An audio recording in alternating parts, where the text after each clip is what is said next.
না মহারাজ, মানে নিজের চোখেই দেখুন, তাহলে বুঝতে পারবেন। আরেকটু সময় দাও আমায় ভাই, এমনিতেও তোমার কীটনাশক কোনো কাজের নয়। কি এখন এসব কথা?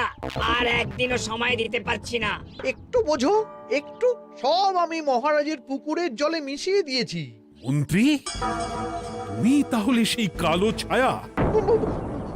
মহারাজ, আপনার পর্দা ফাঁস হয়ে গেছে মন্ত্রী মশাই, তুমি তাহলে সবটা জানতে? একদম প্রথম থেকে। রে, খুব জোর ফেঁসেছি। এদিকে পাওনাদার, ওদিকে মহারাজ, এখান থেকে কেটে পড়তে হবে।